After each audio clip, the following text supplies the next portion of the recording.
Hi guys, and welcome back to Reading and Writing Unlock Level 1, Unit 5, page 117. Now, I hope you all are enjoying the unit so far and you're having a wonderful day. Okay, last time we had a look at our grammar for writing, okay? So we had a look at must and have to, and then does not have to, does not have to have as well. So we have do not have to, does not have to. So then at the very end of our lesson yesterday, we worked on question number 2 for this grammar section, and we had to put the words in order to make sentences. So we did very well using have to or not have to or not to do. So what we're going to be doing, guys, is we're going to be carrying on with the pronoun you. Okay, we're going to be carrying on with the pronoun you. So we use the pronoun you to say something to someone. All right, so you have to go to work many hours. You are a very serious teacher. So when you tell your friend or your family or somebody that you know, okay, something, you say you. All right, you can be singular or plural. All right, so it can be one person, it can be more than one person. The verb does not change. It has the same form. So you are a good teacher. Okay, you are a good teacher. You is one person, so you are the teacher. We're good. You are great students. So you, more than one person. So you are great students because there's more than one of you. There could be 100 of you. So you are more students. Okay. So you can. Oh, 1 minute. You can also mean people in general. In this case, it does not mean any one particular person. The meaning is often used in job adverts. So you have to be kind. People in general have to be kind. There is a job for a fitness instructor. You must be fit and healthy. So people who want to be a fitness instructor must be fit and healthy. Okay, so it can also mean people in general. So not just one person specifically, okay, or more than one person. It can just be people in general. So let's have a look. So using this to help us, okay. You on number 3, rewrite the sentences and use you as the subject. So number 1, he must have 3 years experience. So he must have 3 years experience. So let's change this sentence using the pronoun you.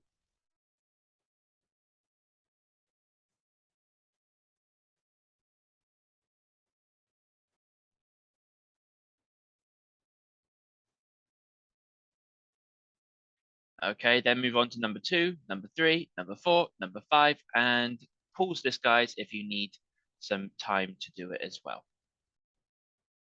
Okay, guys, welcome back. Let's have a look. We have to change the pronouns in question number 3.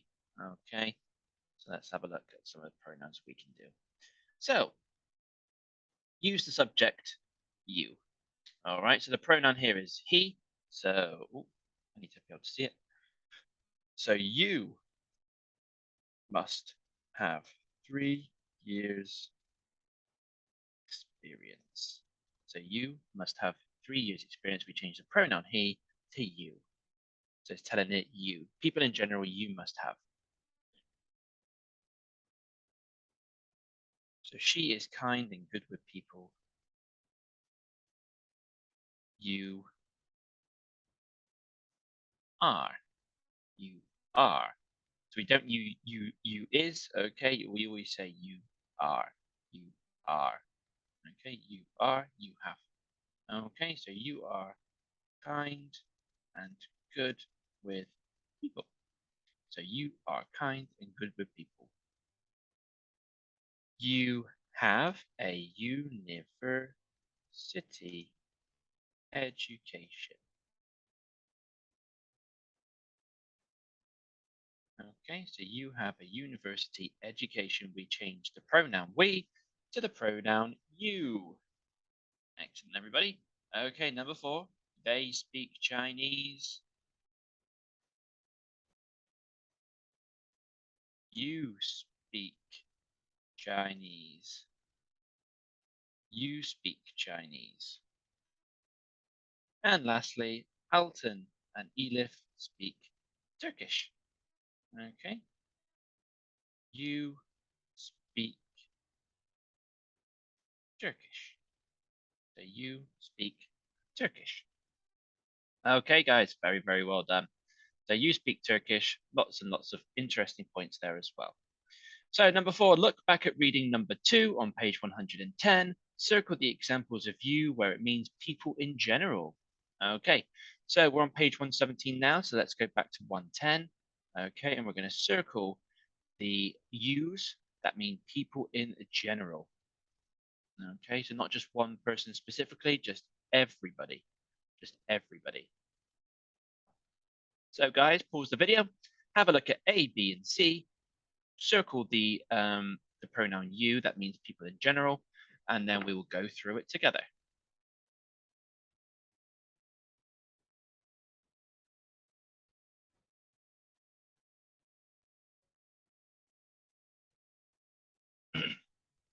Okay, everybody, welcome back. Let's have a look. So, hi Ahmed, I found a great job for you. It's full-time fitness instructor. The job is at David St.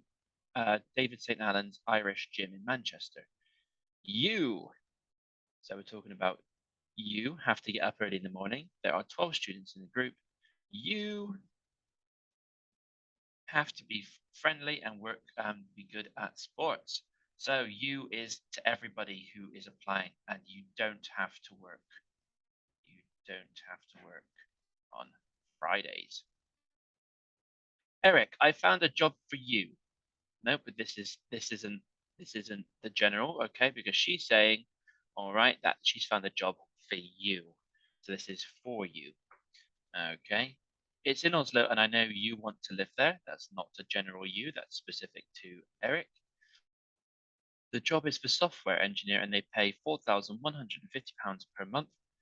You, there we go, the general you. So this is about the job advert. So you must have studied computer science at university, and you have to have 2 years experience. So we circle that one and that one. It also says that you must know some Norwegian. You must know. You don't have to speak You don't have to speak Norwegian a lot, so it's okay for you. Okay, so we don't, so these aren't general. Okay, so you don't have to speak, so it's okay for you.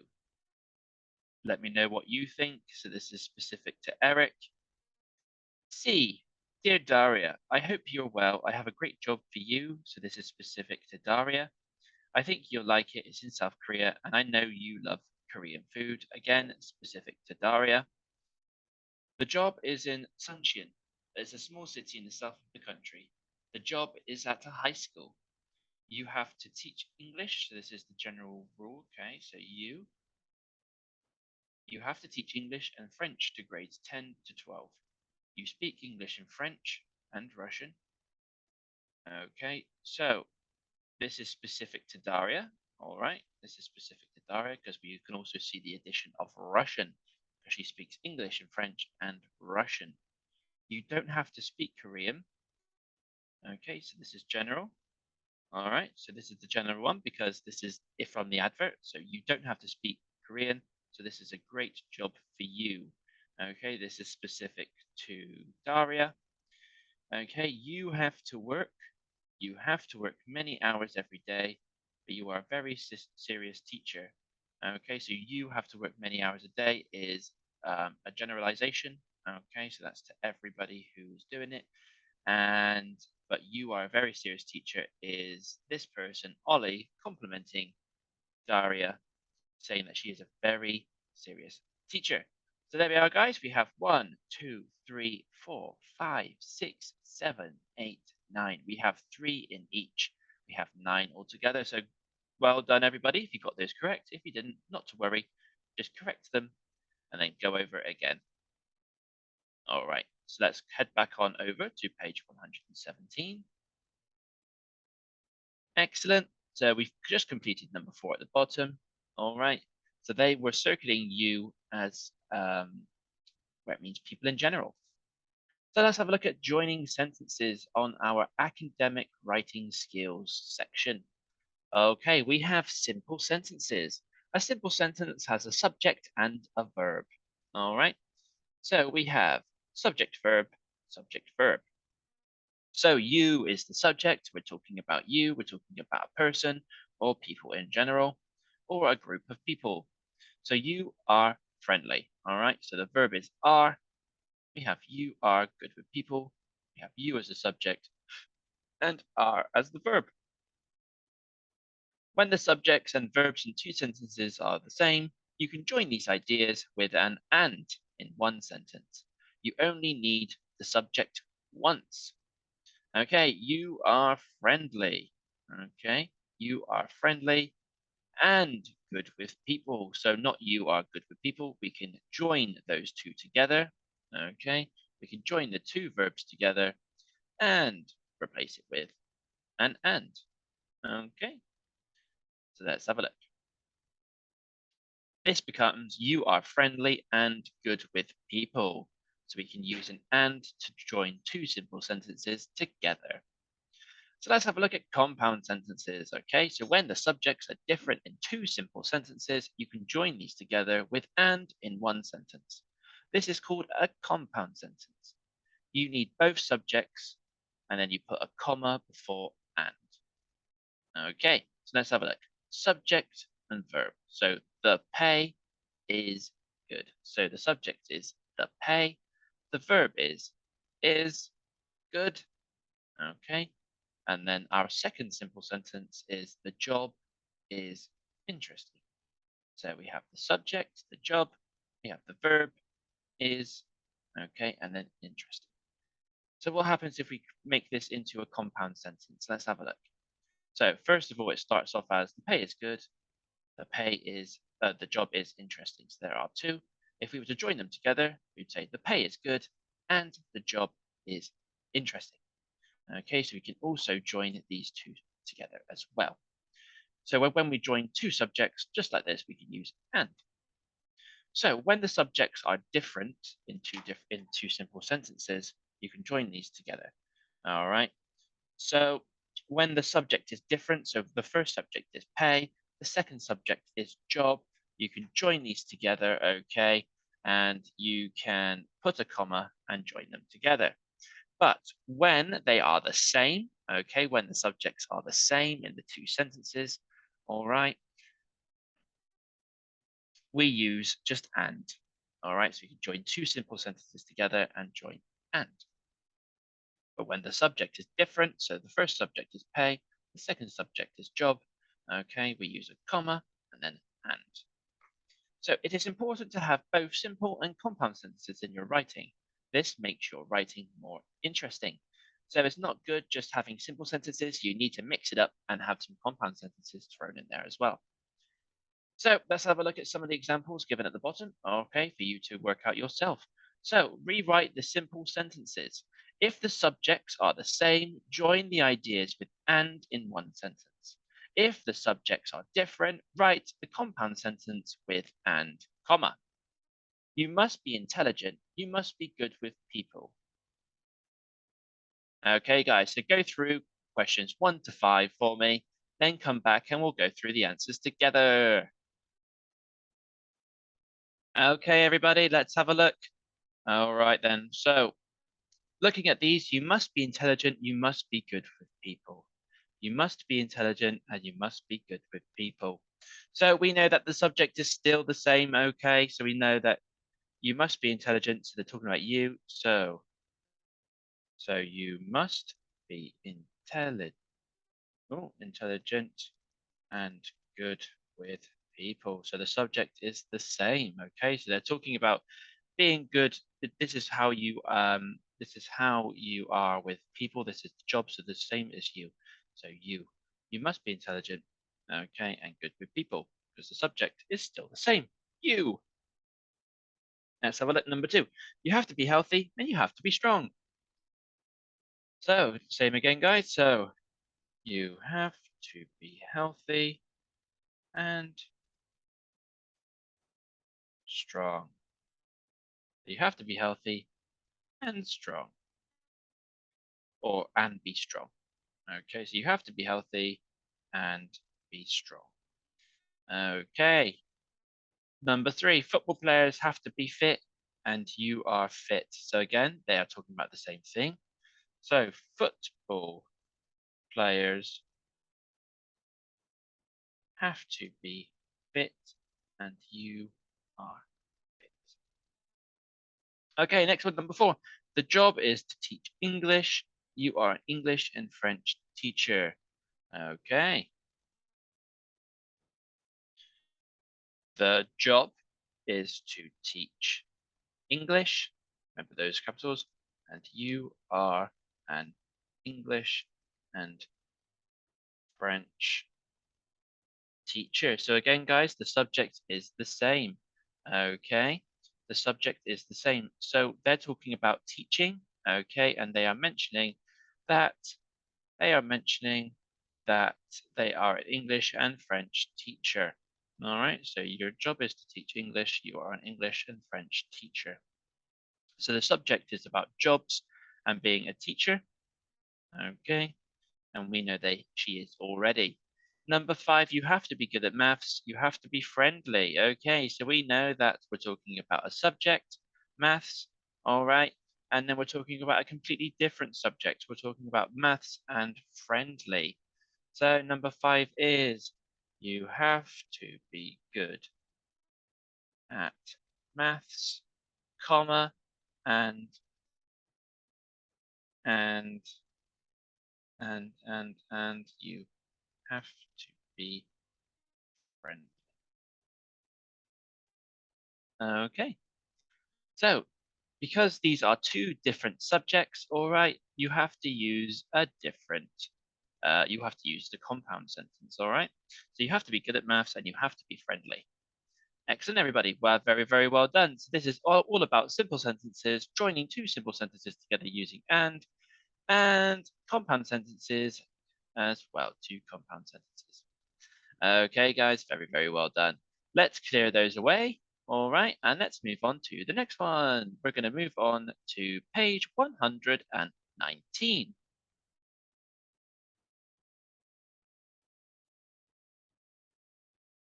Okay, so now we're looking at the preparation for writing an email. Oh, very exciting. So we're looking at the preparations for the email that we have to write at the end of Unit 5 during our writing task. So begin an email with a greeting, okay? So how are we going to start our email? We can say, "Hi, Ahmed." We can use "hi" for people you know. Use exclamation mark to show that you are happy or excited. Okay, so we use "hi" if we know them. Okay, Eric. Use a person's name followed by a comma for most situations. So use a person's first name followed by a comma for most situations. Number 3, dear Daria. So we use dear for most people you do not know very well. So if you don't know the person you're talking to, you put dear. So dear Daria. All right. But if you know them and they are friends, you could say hi, Ahmed. Okay, hi, or just Eric. So end an email with a closing. Okay, write your name after the closing. So what we mean by closing is how do we finish? How do we finish this email? All right, because we can see that we need to end it with our name. Okay, end it with our name, but we need something before it. So we say, talk to you soon, okay, followed by the name. All right, so that you use this expression for people you talk to often. So at the very end of the email, you say, talk to you soon, and then your name. All right, so this is how we end the email. Next, we have love, mum. So the ending closing statement is love. And what we mean by love is we use this for close family and friends when we want to send our love.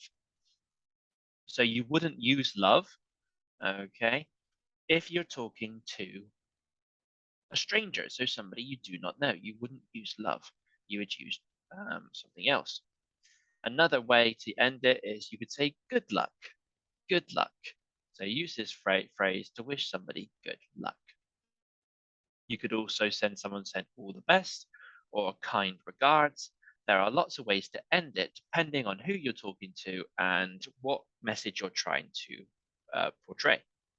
So you can use contractions in informal emails to family and friends. You do not have to work at weekends. You don't have to work at weekends. So we contract, okay? The words do not become don't. All right. But we only use them for informal emails to family and friends, okay? Not formal emails to jobs. I think you will like this job. I think you'll like this job. So you'll, okay? So you will, you'll. It is in South Korea. It's in South Korea. So the contraction is it and is. It's. I hope you're doing well. I hope you're doing well. So you and are become your. I have found a great job for you. I've found a great job for you. So I have. We do not usually use contractions in academic writing. Okay, so when something is formal, all right, and we want to um, show how professional we are and something is published, we do not use contractions. It's seen as it is an informal use of language. Okay, so let's have a look. Let's put them into tests. So number 2, rewrite the information as emails with a greeting, contractions, and closing, and then compare your work with a partner. Okay, so I want you, okay, to use this information. So we have 2. We're talking to Alan, okay, using contractions, okay, because this is going to be from a friend, and then using a cool, a good closing statement as well. So I want you to rewrite using this and number 2, and we will go through it together.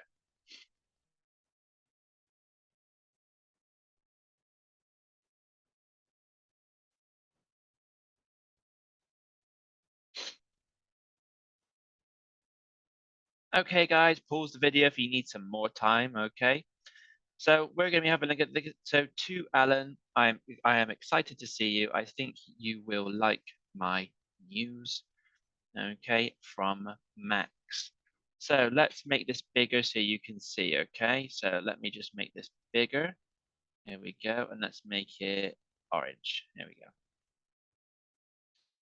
So Alan. So how are we going to begin it? All right. So we know we're using contractions. So we're going to be talking to a friend or a family, all right? So we're going to be talking to somebody that we know. So use hi for people you know. Okay, so what we can say is, hi, Alan, exclamation mark, because we're excited. All right, hi, Alan, exclamation mark.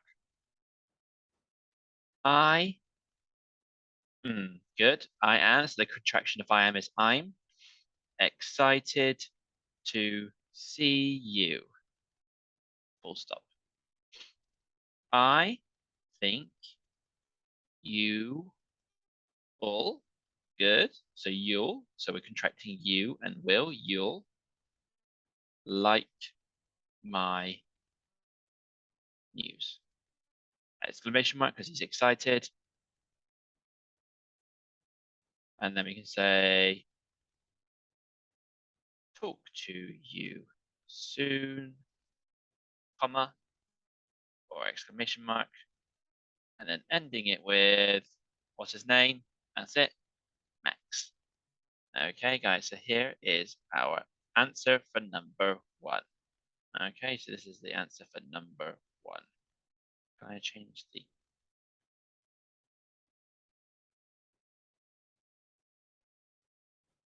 There we go. Okay, guys, so this was the answer for number 1. So let's put a... Oh. That's very, very small, isn't it? How about if I make it bigger? Can I make that bigger? No. Okay, so yeah, that's with that one, all right? As you can see. There we go, that's a bit better. So that's with that one. So number 1. So hi, Alan, I'm excited to see you. I think you'll like my news. Talk to you soon, Max. Okay. Next one. To Jen, you do not have to worry. I found a job for you. It is in London. Carmen. Okay.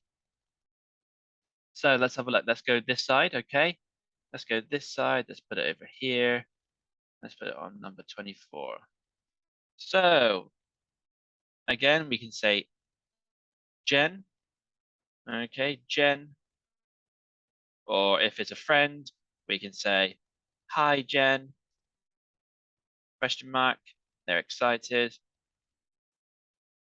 You can say, hi, Jen, full stop. If they're not excited, you do not. So you don't. Okay, you don't have to worry. I found a job. I found a job for you. Okay, it is in London. So it's in London. Exclamation mark because he's excited. Okay, from Carmen. So good luck, or you could say talk to you soon. Talk to you soon, and Carmen. Okay, guys. So there's two different examples there for us to look at. Okay, so we have one for number two. Okay, and we have one for number one. So all we did is we found the contractions. Okay, so we think you'll. Okay, you will is you'll. I am is I'm. Okay, you do not. Okay, you do not or don't have to worry. I found a job for you. It is becomes it's. All right, and then we just made a greeting for the person's name, and we did an appropriate send off for them as well. So, guys, big well done for today. That was an excellent lesson. I hope you all had a lovely time trying to write an email today. So, remember, okay, we do how to introduce someone like this. Okay, so a greeting. So, hi, the person's name, Eric or dear Daria, if we don't know them. Okay, and this is how we end an email. All right, and anything on the inside can be up to you. But remember, if it's talking to a person we know, we can contract the words. If it's not, we do not contract the words. So thank you all for your continued hard work, everybody. You all did fantastic, I'm sure. If you're still a bit stuck, be sure to go over it again and try your best is all we ask for. Thank you so much, guys, and have a lovely rest of your day. See you on the next one. Bye bye.